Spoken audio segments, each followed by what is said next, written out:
दोस्तों, आनंद लेखनी ब्लॉग में आपका हार्दिक स्वागत है।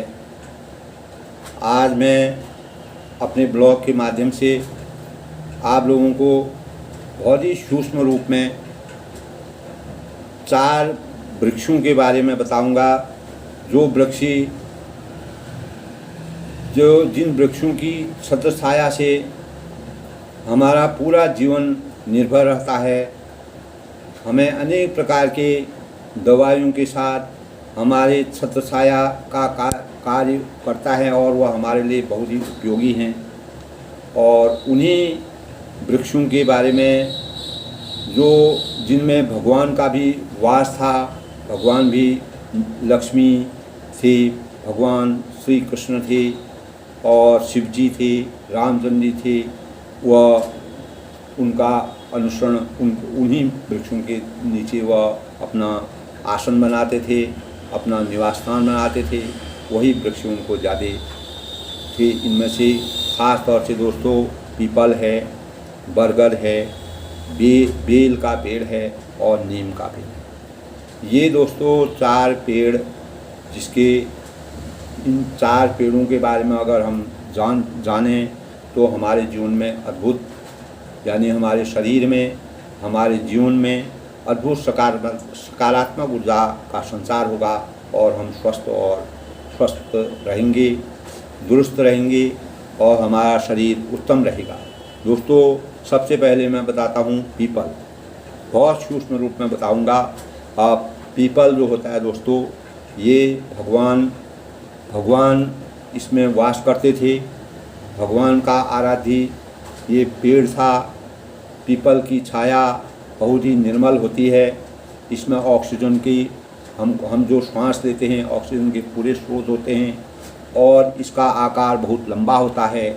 और पीपल के पेड़ की आयु सबसे ज़्यादा होती है, यानी लंबी चिरकाल तक यह रहता है। 100 साल, 200 साल, 500 साल तक भी पीपल रह सकता है दोस्तों। यानी पीपल एक औषधि के रूप में भी काम करता है। इसमें अस्थमा को दूर करने के गुण हैं। सांस की बीमारियाँ, अगर हम पीपल की छाल है उसको अगर पीस करके उसका अर्क बना करके पीते हैं तो उससे हमारी सांस की, अस्थमा की समस्या दूर होती है। पेट दर्द इससे दूर होता है। और यह जो है कहीं पर भी हमारे शरीर में कटा फटा या एड़ियाँ कट जाती हैं तो आप इसको पीस करके उसमें लगा सकते हैं। और दांतों की मजबूती, यानी इससे हम अगर इसके बार छाल से अगर इसका मंजन करते हैं तो दांतों को भी हमको मजबूती मिलती है। हार्ट के लिए, हमारे हृदय के लिए भी यह बहुत ही फायदेमंद है। और लीवर के लिए और रक्त की शुद्धता के लिए ये रामबाण का काम करता है। दोस्तों, पीपल जो है का विशाल रूप है। पीपल के बड़े पत्ते होते हैं, इसके नीचे हमको छाया मिलती है और ये बहुत ही पवित्र जगह होता है। पीपल को कभी भी घर में नहीं लगाना चाहिए। इसको बड़े मंदिरों में लगाना चाहिए, पूजा स्थलों में लगाना चाहिए। जहाँ पर सामाजिक जगह हो उसके किनारे कहीं पर भी लगाएं तो वहाँ पर हमको उनकी छत्र छाया में हम बैठ सकते हैं। पीपल के नीचे रात में नहीं बैठना चाहिए। रात में बैठने से वह कार्बन डाइऑक्साइड प्रचुर मात्रा में छोड़ते हैं। जैसे ऑक्सीजन के बहुत बड़े स्रोत हैं तो कार्बन डाइऑक्साइड को ग्रहण करता है पीपल का पेड़, तो वह कार्बन डाइऑक्साइड हमको नुकसान कर सकती है। तो मैं वैज्ञानिक और आध्यात्मिक दोनों रूप से आपसे बता रहा हूँ। तो पीपल का पेड़ के नीचे रात को सोना हानिकारक है। दिन में आप छाया लीजिए, उसके नीचे सोजिए, पवित्र हवा का सेवन कीजिए, तो दिन में ये बहुत फायदेमंद है। इसी प्रकार दोस्तों नीम है। नीम, कड़वी नीम हमारे शरीर के लिए बहुत ही, यानी कोई भी प्रकार का फंगल होता है या कोई भी ऐसे बैक्टीरिया, एंटीबैक्टीरिया होते हैं, इसमें उन एंटीबैक्टीरिया को दूर करता है। इसके अनेक प्रकार की एलोपैथिक और आयुर्वेदिक दवाएं बनती हैं। और जो है यह अनेक प्रकार के हमारे मुंह में मुहासे हो जाते हैं और कोई इस प्रकार के वह होता, कोई भी मुंह में गलत टाइप के निशान बन जाते हैं तो इनका नीम को पीस करके आप उसका लेप करिए तो वह आपके लिए बहुत इसके साथ ही नीम जो होता है वह कीटनाशक होता है। ये भी विशाल मात्रा में भारतवर्ष में हमारे देश में पाया जाता है। इसके छाल को, इसकी पत्तियों को, इसकी टहनियों से अगर हम दातून करते हैं तो वह उसमें हमारे दांतों की उम्र बढ़ जाती है और किसी प्रकार से हमको कोई रोग नहीं होता है। और यह हमारे शरीर को स्वच्छ रखता है, निर्मल रखता है और यह अनेक प्रकार की दवाइयों में इसका प्रयोग किया जाता है और एंटी ऑक्सीडेंट वाले पदार्थ इसमें मिलते हैं और दाद है, खाज है और मुंह में किसी प्रकार की परेशानी है, त्वचा में किसी प्रकार की परेशानी है तो उससे हमको ये राहत मिलती है। ये हमारे रामबाण का काम है। ये पेट की कृमियाँ होती हैं, पेट में अनेक प्रकार के कीड़े पैदा हो जाते हैं, हम बहुत मीठा खाते हैं तो कड़वी नीम से हमारा पेट साफ होता है। अगर नीम को हम महीने में 3 बार भी अगर 3 बार भी पी लें तो इससे हमें कभी बुखार नहीं आएगा और किसी प्रकार के बैक्टीरिया हमारे शरीर में पैदा नहीं होंगे। यह हमारे शरीर में ठंडक का द्योतक होता है, इससे हमको ठंड मिलती है। विटामिन सी की इसमें प्रचुर मात्रा में मिलता है, निकोटीन इसमें मिलता है। इस प्रकार दोस्तों नीम हमारे भारतवर्ष में सर्वत्र मिलता है। नीम को पीस करके, नीम की गोलियां बना करके उसको सुखा करके आप रोज़ एक गोली खा सकते हैं। नीम हमारे शरीर के लिए हमारे शरीर की प्रतिरोधक क्षमता को बढ़ाता है, हमारी इम्यूनिटी बढ़ाता है और इससे हमारा मोटापा नहीं बढ़ता है, हमको किसी प्रकार की बीमारियां नहीं होती हैं। दोस्तों सबसे बड़ी बात है हर मौसम में यह मिल जाता है और जैसे ये इसकी पत्तियां झड़ती हैं तो दूसरी पत्तियां आ जाती हैं और इस प्रकार के पेड़ जो हैं ये नीम हमारे लिए वरदान का कार्य करता है। नीम से अनेक प्रकार की दवाइयाँ बनाई जाती हैं। दोस्तों अधिक से अधिक लोग नीम का सेवन किया करें। इसी प्रकार दोस्तों बरगद है, बरगद का पेड़ दांतों मसूड़ों से के लिए बहुत ही प्रतिरोधक क्षमता का द्योतक है और बवासीर भी इससे ठीक हो जाती है और डायबिटीज़ के लिए बहुत ही फायदेमंद है।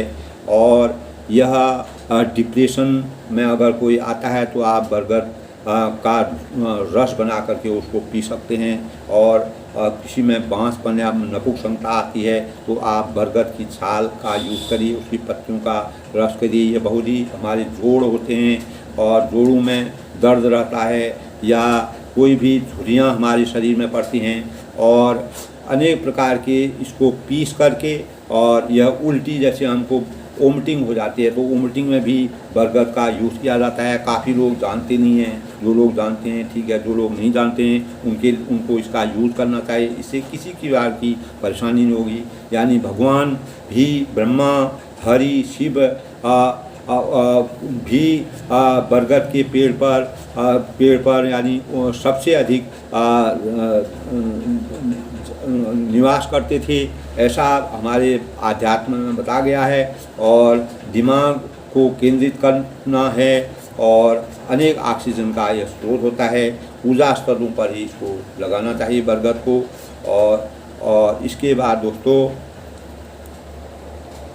इस प्रकार दोस्तों चौथा होता है बेलपत्र होता है। बेलपत्र जो होता है यह शिवजी में चढ़ाया जाता है सावन के महीने में। और बेल जो होता है यह कफ, वात, विकार, डायबिटीज़ के लिए भी ये भी बहुत फ़ायदेमंद होता है। इसकी पत्तियां जो हैं शुगर के पेशेंट जो होते हैं, डायबिटीज़ जो पेशेंट होते हैं उनको उसको ग्रहण करना चाहिए। और बेल जो है शिवजी में बेल पत्रों को चढ़ाया जाता है।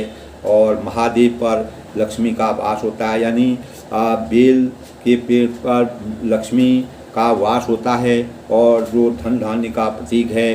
बेल पत्र खाने से एसिडिटी भी कम हो जाती है, गैस की समस्या नहीं रहती है और कब्ज शरीर में नहीं रहता है। बवासीर और डायबिटीज़ में यह बहुत ही रामबाण का काम करता है और शरीर को हमेशा ठंडक रखता है। और भगवान शिव का वास मनोकामना पूर्ण व मनोकामनाओं की पूर्ति इसमें बताई गई है। यह त्रयोदशी के दिन दोस्तों, जब त्रयोदशी का दिन होता है उस दिन बेलपत्र की पूजा अवश्य करनी चाहिए। शिवलिंग पर अगर शहद लगाकर बेलपत्र को चढ़ाने से विशेष लाभ मिलता है। यह हमारे जीवन में सकारात्मक ऊर्जा का संचार करता है। सर्दी हो, खांसी हो से अगर हम बेल को लेते हैं, सर्दी खांसी से हमको राहत मिलती है। रोज़मर्रा की ज़िंदगी में हम बेल के पत्तों का सेवन करेंगे और तो 6 से 7 पत्ते हमको खाने चाहिए, जिससे हमारे शरीर में ठंडक बनी रहेगी। प्रोटीन इसमें मिलता है, कैल्शियम इसमें मिलता है, फास्फोरस इसमें मिलता है, फाइबर बहुत मिलता है हमारे शरीर में। तो एंटीऑक्सीडेंट ऑक्सीडेंट होता है यानी इसमें किसी प्रकार का एंटीबैक्टीरिया होते हैं और यह प्रचुर मात्रा में हमारे देश में गर्मियों में भी यह शरीर में बहुत ही फायदा करता है। और चतुर्थी, अष्टमी और चतुर्दशी को, संक्रांति को बेल को नहीं तोड़ना चाहिए और सोमवार को या अमावस्या के दिन बेल को कभी नहीं तोड़ना चाहिए। वह नुकसानदायक बताया गया है, वह नकारात्मक ऊर्जा का द्योतक है और यह अमावस्या को भी कभी नहीं तोड़ना चाहिए। और कली यानी यह अनेक प्रकार के कोलेस्ट्रॉल जैसी बीमारियों को भी दूर करता है, ब्लड प्रेशर को नियंत्रित करता है। बेलपत्र में लक्ष्मी का वास होता है और पितृदोष से भी अगर हम बेलपत्र से भगवान की पूजा करते हैं, पितृदोषों का भी अंत होता है। दोस्तों, इस प्रकार नीम है, बेल है और पीपल है, बरगद है, ये 4 पेड़ों को अगर हम अपने जीवन में इनकी वास्तविकता को जानें और इनकी लाभ को जानें तो हम अपार लाभ प्राप्त कर सकते हैं, अपने जीवन को सार्थक बना सकते हैं, अनेक प्रकार की बीमारियों से राहत ले सकते हैं। हम इनका कभी यूज़ नहीं करते हैं, प्रयोग नहीं करते हैं। हर आदमी को इससे कोई इन चीज़ों को प्रयोग करने से, बेल के पत्ते को चबाने से कभी नुकसान नहीं होगा। अगर हम बरगद की छाल को अपने शरीर में यूज़ करें, जैसे मैंने बताया, तो आपको फ़ायदा ही फ़ायदा होगा। बवासीर की भी बीमारी तक को वह दूर करता है। तो दोस्तों, इसका घर में अध्ययन करना चाहिए और सबको इसका प्रयोग करना चाहिए। बेल है, बरगद है, नीम है। नीम तो हमारे शरीर के लिए किसी भी कार्य के लिए रामबाण का काम करता है दोस्तों, इतना फ़ायदेमंद है। और बरगद है, पीपल है, पीपल भी हमारे शरीर में बहुत ही फायदा करता है। पीपल की पत्तियां हैं और पीपल के वृक्ष के नीचे सोना है, अब बैठना है, छायादार होता है। भगवान श्री कृष्ण जी का पीपल के पेड़ में ही वास माना जाता है। और इस प्रकार की हमारी पौराणिक धारणाएं हैं, हमारी शास्त्रों की अवधारणाएं हैं। वैज्ञानिक रूप से ये चारों जो वृक्ष होते हैं, ये ऑक्सीजन के सबसे बड़े स्रोत हैं। जहाँ पर पीपल होगा, बरगद होगा, नीम होगा और बेल होगा, वहाँ पर ऑक्सीजन प्रचुर मात्रा में मिलेगी और आदमी स्वस्थ रहेगा, दुरुस्त रहेगा। केवल ये पेड़ घर के अंदर नहीं लगाना चाहिए। घर के अंदर बड़े पेड़ होते हैं, घर को नुकसान हो सकता है। और ये अपना पार्कों में घर के दूर थोड़ा लगा करके, इससे हम प्रचुर मात्रा में ऑक्सीजन ले सकते हैं। देवस्थलों में ये अधिक पाए जाते हैं और भगवान का वास इन पेड़ों में होता है, इसलिए ये देवस्थलों में इनको लगाया जाता है और वहाँ पर प्रचुर मात्रा में वहाँ से हमको ऑक्सीजन मिलती है। पूरे वातावरण में ऑक्सीजन फैलती है, वही ऑक्सीजन हमको प्राप्त होती है। दोस्तों, आज मैंने आप लोगों को इन 4 पेड़ों के बारे में बताया। अधिक से अधिक लोग इन 4 पेड़ों के पत्तियों को, इसके छाल को, इसके बीजों को, अगर आप नीम के बीज हैं उनको पीस करके उनका भी यूज कर सकते हैं। उनकी पत्तियों का गोला बना करके, सुखा करके कर सकते हैं। यानी किसी भी प्रकार में अगर आप इसको यूज़ करेंगे तो ये आपको फायदेमंद होगा और हमारा जीवन सार्थक हो सकता है। मैं आज अपनी ब्लॉग को समाप्त करते हुए और अपनी वाणी को विराम करते हुए अधिक से अधिक लोगों को यही बोलूँगा कि नीम है, बरगद है, पीपल है और बेल है। इन 4 चीज़ों के बारे में जानें, समझें, इसका प्रयोग करें और अपने जीवन में कोई प्रकार की शारीरिक बीमारी होती है, जैसे मैंने बताया, इनका निदान किस किस रूप में ये प्रयोग किए जाते हैं, इसका प्रयोग करिए अगर आपको नहीं मिलता है, आप किताबों के माध्यम से इसको पढ़िए। पढ़ने के बाद आपको पूरा पता चल जाएगा कि इसमें क्या फ़ायदा हमारे जीवन में होता है। ये हमारे लिए भगवान ने वरदान के रूप में हमारे भारतवर्ष में ये सब मिलते हैं। ये वरदान के रूप में हमारे देश में है। ये हमारे इम्यूनिटी को बहुत ही अच्छा रखते हैं। इसीलिए हमारे वहाँ लोग अनेक प्रकार की चीज़ें खाते हैं, लेकिन फिर भी इन चीज़ों के, इन पेड़ों के होने से हमको सब डाइजेस्ट हो जाता है। ये पाचन क्रिया को हमारे दुरुस्त करते हैं। सबके मंगल भविष्य की कामना के साथ दोस्तों, अगर आपको आज का ब्लॉग अच्छा लगा, अधिक से अधिक लोग शेयर करें, लाइक करें, सब्सक्राइब करें और इन चीज़ों का प्रयोग करके अपने जीवन को लाभप्रद बनाएं। स्वस्थ रहें, मस्त रहें, दुरुस्त रहें, अपने शरीर को फ़ायदा पहुंचाएं और दूसरों को भी इस चीज़ को शेयर करें, ताकि सबके जीवन में इसका फ़ायदा हो और अधिक से अधिक मात्रा में उनका दुरुपयोग न करें, सदुपयोग करें और उसको सदुपयोग करके अपने जीवन का लाभ उठाएं, अपने शरीर को स्वस्थ बनाएं और भावी पीढ़ी को भी इस बारे में बताना चाहिए। भावी पीढ़ी को भी मैं कहता हूँ कि इन चीज़ों का, ये आयुर्वेदिक चीज़ें हैं। आयुर्वेदिक चीज़ों का अक्सर आपको न किसी डॉक्टर की ज़रूरत है, न किसी की ज़रूरत है। आप उसको अपने घर में प्रयोग करिए तो आपको लाभ ही लाभ होगा। अगर लाभ नहीं होगा तो किसी प्रकार की कोई नुकसान नहीं होगा।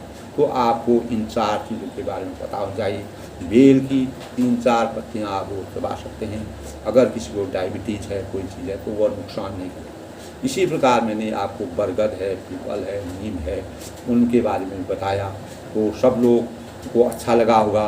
दोस्तों, अगर आपको अच्छा लगा तो मैं सभी से यही कहूँगा कि अधिक से अधिक लोग इसको अपने आपस में एक से दूसरे आदमी तक शेयर करें और अधिक से अधिक लोग बताएं, इसका यूज़ करें, प्रयोग करें और अपना स्वास्थ्य लाभ उठाएं। सबके मंगल भविष्य की कामना के साथ बड़ों को मेरा नमस्कार है, छोटों को मेरा आशीर्वाद है। सबका जीवन मंगलमय हो, सब लोग स्वस्थ रहें, दुरुस्त रहें, मस्त रहें, हेल्दी रहें, यही मेरी कामना है। आज सावन मास का द्वितीय सोमवार है और सोमवती अमावस्या है। बहुत ही शुभ दिन माना जाता है और इसमें बेलपत्री भगवान शिव जी को चढ़ाई जाती हैं। बेलपत्री शिव जी का पवित्र, शिव जी में चढ़ाने का सबसे बड़ी वनस्पति है। तो इससे शिव जी ठंडक को कैलाश पर्वत पर रहते थे, उनको ठंडक अच्छी लगती थी, तो उनको हमेशा ठंडी चीज़ें चढ़ाई जाती हैं। और तो मैं सब पर आज सोमवती अमावस्या और सावन मास के सोमवार के अवसर पर सबके मंगल भविष्य की कामना करता हूँ। सबका जीवन सुंदर रहे, स्वस्थ रहे, दुरुस्त रहे, सब खुश रहें, प्रसन्न रहें, मंगलमय रहें, अच्छी चीज़ों का प्रयोग करें। इसी से हम अपने जीवन को सार्थक बना सकते हैं, साकार बना सकते हैं और अपने घर में बैठकर ही इन चीज़ों को बना सकते हैं। न किसी डॉक्टर के पास जाना है, न कहीं जाना है। आप एक बार आजमा के देखिए, सब आपको फ़ायदा ही फ़ायदा उठाएंगे। और अंत में मैं पुनः हृदय से सबका आभार प्रकट करता हूँ, सबका अभिनंदन करता हूँ। सबको धन्यवाद।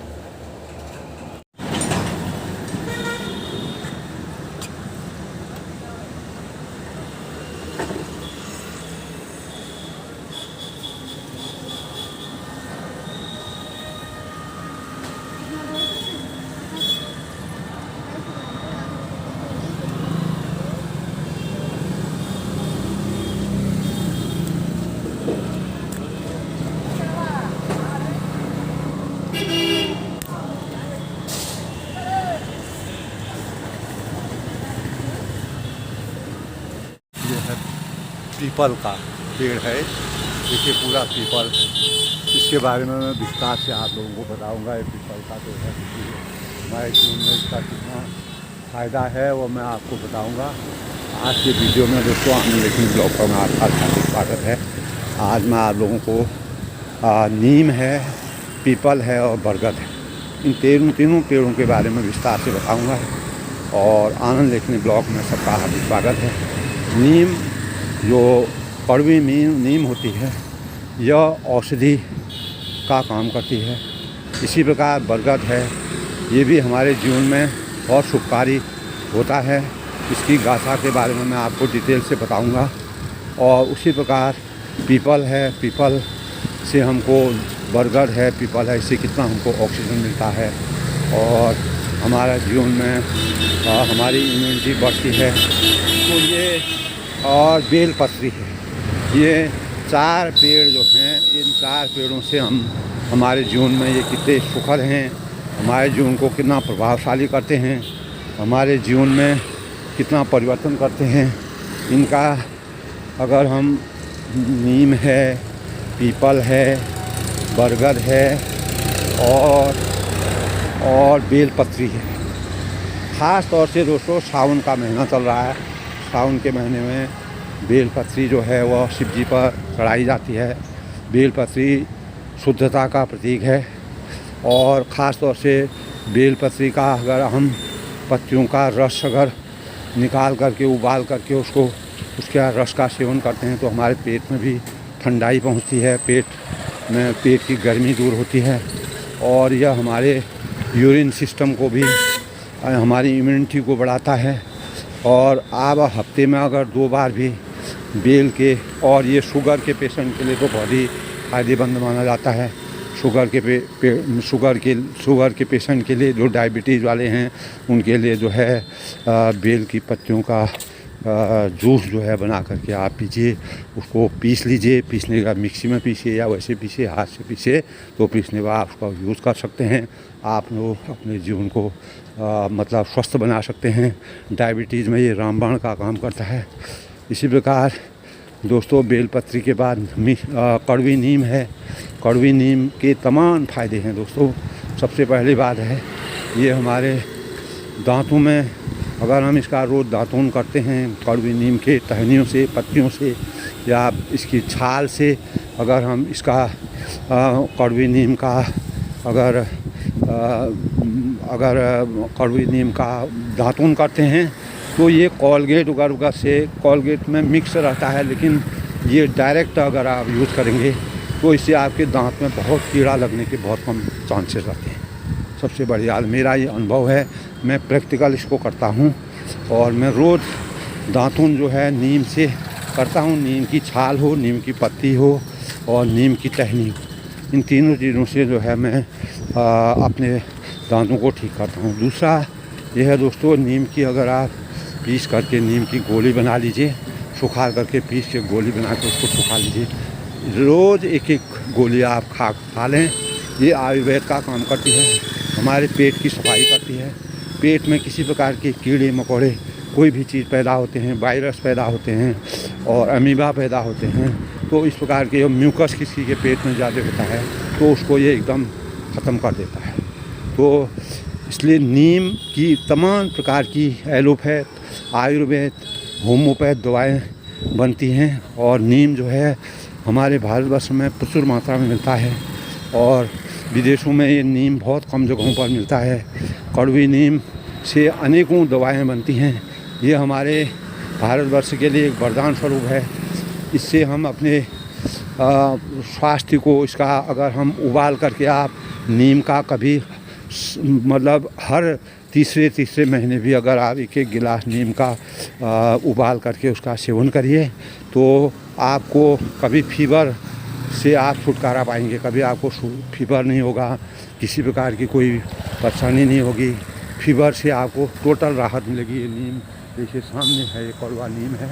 देखिए इसकी कोपल जो है, देखिए ये कोपल अगर हम खाते हैं इसकी तो इससे जो है हमारी इम्यूनिटी बढ़ती है, पेट की गंदगी साफ होती है और मुंह में एक अलग ही टेस्ट पैदा होता है। देखिए मैं इसको खा रहा हूँ, देखिए ये सुबह मैं रोज़ 3-4 पत्तियाँ नीम की खा लेता हूँ और ये ओपल होते हैं, ये बहुत ही बढ़िया होते हैं, खाने में कड़वा लगते हैं दोस्तों। ये नीम देखिए, ये मैं आपको सामने दिखा रहा हूँ और इसको खाने में आपको कड़वा अवश्य लगेगा, लेकिन ये हमारे शरीर के लिए, हमारे दांतों के लिए, हमारे पेट की सफाई के लिए ये रामबाण है दोस्तों।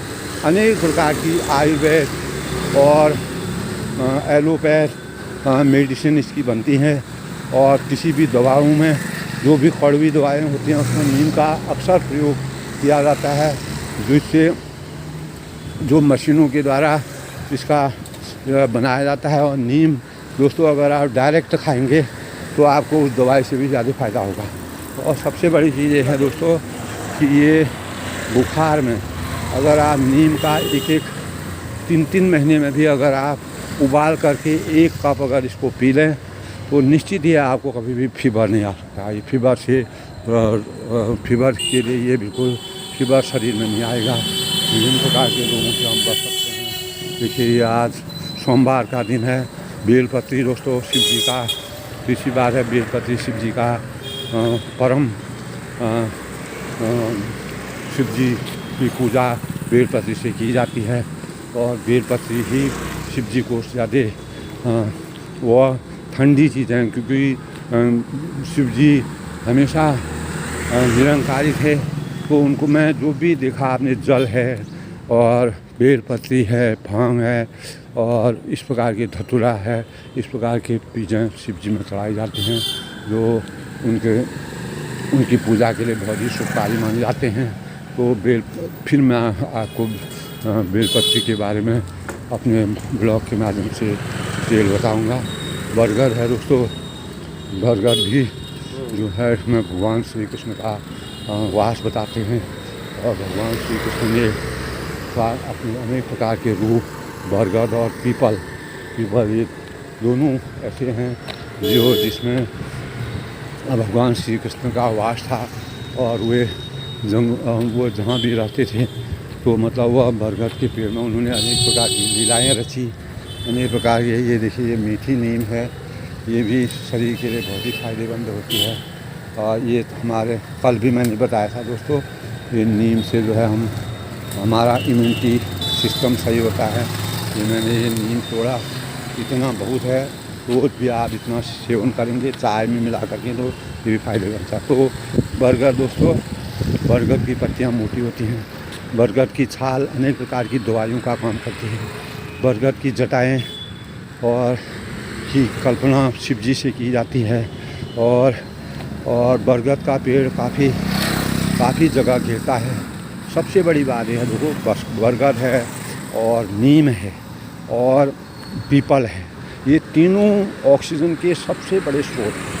अगर ये जहाँ पर मिलेंगे तो हमको प्रचुर मात्रा में ऑक्सीजन की प्राप्ति होगी और हमको ऑक्सीजन की कहीं से कोई अगर किसी भी दिक्कत तो हमारे एटमॉस्फेयर में जो हमारा बाहर का वातावरण है उसमें ये 3 प्रकार के पेड़ अगर पार्कों में उगर लगे हों तो हम इसका यूज़ कर सकते हैं। और इसकी हवा बरगद है, नीम है और पीपल है, इसकी हवा से हमारा बहुत ही बढ़िया रहता है। दोस्तों आनंद लेखनी में रखना आपका हार्दिक स्वागत है। मैं फिर से आपको अपने ब्लॉग के माध्यम से पूरे डिटेल बताऊंगा बरगद, पीपल, नीम और बेलपत्री का क्या यूज़ है, क्या इसका यूज़ किया जाता है, इसको क्यों प्रयोग किया जाता है, इससे क्या फ़ायदे हैं। तो मानव जीवन में हमारे जीवन में बरगद जो है बहुत ही फायदेमंद है। इससे हम मतलब पूजा पाठ इन चीज़ों का यूज़ होता है, जिससे भी शुभ कार्य होते हैं उसमें बरगद का बहुत ही यूज़ है। और पीने के लिए पहले लोग पीने के लिए गिलास टाइप का बना लेते थे बरगद के, उसमें पीते थे, पानी पीते थे। वह हमारे पेट के लिए, शरीर के लिए बहुत ही फायदेमंद है। दोस्तों आज के ब्लॉग में, आनंद लेखनी ब्लॉग में मैं सबके मंगल भविष्य की कामना करता हूँ। मैंने आज नीम है, कड़वी नीम है और पीपल है, बरगद है और बेलपत्री है, इन 4 पेड़ों के बारे में ख़ास तौर से बताया। मैं फिर से इसके फ़ायदे क्या क्या हैं इसको मैं अभी विस्तार से अपने वीडियो के माध्यम से बताऊंगा। ये मेरा आज मैंने आपको साक्षात रूप में दिखाया। बरगद के पेड़ भी मैं आपको दिखाऊंगा और पीपल का पेड़ भी दिखाऊंगा, नीम का पेड़ भी दिखाऊंगा और बेलपत्री का पेड़ भी मैं आपको दिखाऊंगा। उनसे क्या फ़ायदे हैं उसके बारे में मैं आपको विस्तार से बताऊँगा। तो आनंद लेखनी ब्लॉग में मैं सबके मंगल की कामना करता हूँ। सबका हार्दिक स्वागत है और अधिक से अधिक लोग दोस्तों मेरे ब्लॉग को शेयर करें, लाइक करें, सब्सक्राइब करें और अपने जीवन में इन चीज़ों का यूज़ करके इनकी उपयोगिता को समझते हुए हमारे देश में कहीं पर भी इसके लिए कोई कीमत, कोई नीम है, कहीं पर कोई पैसा नहीं देना पड़ता है, किसी प्रकार का कोई खुले पार्कों में जहाँ तहाँ ये चीज़ें तीनों चारों चीज़ें लगी रहती हैं और ये हमारे जीवन के लिए बहुत ही फायदेमंद है। आज सोमवार का दिन है, सावन मास का आज तीसरा सोमवार है। तो मैं आज सावन मास के पुण्य तिथि के अवसर पर, पुण्य अवसर के अवसर पर बेलपत्री का ख़ास तौर से वर्णन करूँगा, उसके बारे में बताऊँगा और हल्का सा मैंने आपको बताया, फिर मैं अपने वीडियो के माध्यम से बताऊँगा। और आज सोमवार को भगवान शिव निरंकारी थे, जिनमें जो पूरे सांसारिक चीज़ों में जो कोई धारण नहीं करता था वो शिव जी धारण करते थे, उन पर चढ़ाया जाता था। तो शिव जी की महिमा अपार है, निरंकारी है, माया मोह से दूर हैं। उन्होंने हमको माया मोह से दूर रहने की प्रेरणा दी। और शिव और पार्वती संवाद में अनेक जगह इस प्रकार के प्रकरण मिलते हैं जिसमें कि हम माया मोह के बंधनों से दूर रहें और अपमानित जीवन को कभी बर्दाश्त न करें। अपने जीवन को जैसा भी है वो निरंकारी थे, भस्म लगाते थे और कैलाश पर्वत पर रहते थे, तो उनका जीवन बिल्कुल ही निरंकारी था। तो दोस्तों, आज के युग में हमको संसार का अगर भलाई करना है, वो सृष्टिकर्ता थे और ब्रह्मा विष्णु में वह सृष्टि के कर्ता थे। तो आज के युग में दोस्तों अगर देखा जाए तो वही समय आ गया है जब आदमी को त्याग की भावना ला करके जीवन को बिताना पड़ेगा, क्योंकि आज चारों तरफ हाहाकार है, लोग परेशान हैं। आज शिवरात्रि के पुनीत अवसर पर हमको यही शिक्षा मिलती है कि हम शिव जी की तरह अपना मन वचन और कर्म को बनाएं। इसी से हमारा जीवन साकार हो सकता है। और शिव आराधना करके सावन मास के पुण्यतिथि पर सारे लोग शिव जी की आराधना करते हैं। मैं शिव जी की आराधना के तमाम वीडियो आपको इसी वीडियो के माध्यम से देखूंगा। आप उसको देखिए, सुनिए, भगवान शिव की कैसे पूजा की जाती है, कैसे ध्यान लगाया जाता है। भगवान शिव अवतारी हैं और वह निरंकारी हैं और पार्वती जी ने उनको कैसे स्वीकार किया, दक्ष के युद्ध के यज्ञ को का विनाश किया क्योंकि उनका अपमान किया हुआ था। तो बेलपत्री हम शिव जी में आज चढ़ाते हैं और जल चढ़ाते हैं, दूध चढ़ाते हैं, तमाम प्रकार के इस प्रकार की ठंडी सफ़ेद पुष्प चढ़ाए जाते हैं ये शिव जी के। और ये शिव जी यही चीज़ चाहते हैं, माला, रुद्राक्ष की माला शिव जी को चढ़ाई जाती है। दोस्तों, शिव जी ठंडी चीज़ों कैलाश पर्वत पर रहते थे, उनका जीवन बिल्कुल शीतल का उनको पसंद थी। मैं सबके मंगल भविष्य की कामना के साथ आज आनंद लिखने में सबका हार्दिक स्वागत करता हूँ। बड़ों को मेरा नमस्कार है, छोटों को मेरा आशीर्वाद है और सबका जीवन सुंदर है, सुखमय रहे। भगवान शिव की सभी पर कृपा बनी रहे। सबके मंगल भविष्य की कामना के साथ सबका जीवन साकार रहे। और इनका दोस्तों आनंद लिखने ब्लॉग में सबका हार्दिक स्वागत है। सबकी मंगल कामना के साथ मैं अपने ब्लॉग में आपको जो भी मैं आगे की वीडियो बनाऊंगा उसको शेयर करूंगा और अधिक से अधिक लोग उसका लाभ उठाएं और इसके बारे में जानें कि बेलपत्री है, बरगद है, नीम है और पीपल है, इनकी क्या उपयोगिता हमारे जीवन में है, वो मैं आपको विस्तार से बताऊँगा। सबके मंगल भविष्य की कामना के साथ आज तीसरे सावन के सोमवार के अवसर पर मैं सबका जीवन सुखमय रहे और शिव जी की कृपा सभी लोगों पर बने। मैं आनंद लेखनी ब्लॉग के माध्यम से सबके मंगल भविष्य की कामना करता हूँ और सबके जीवन में खुशी आए, आनंद आए और प्रसन्नता आए। सब लोग सही जीवन पर सफलता की ओर बढ़ें, अच्छा मार्ग प्रदर्शन करें, अच्छा मार्ग का अनुसरण करें, वही हमारे जीवन का सबसे बड़ा आधार है। सबके मंगल भविष्य के साथ सबका धन्यवाद।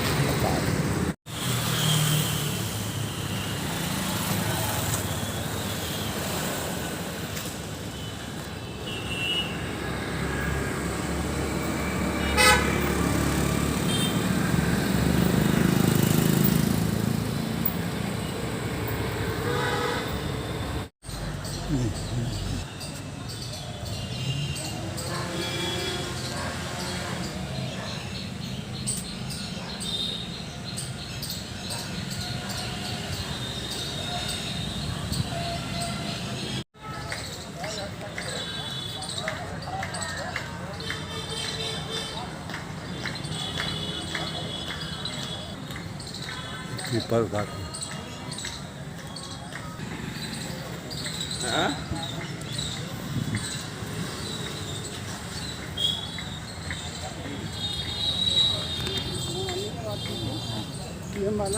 उसका भी रिमाइंडर दिया था।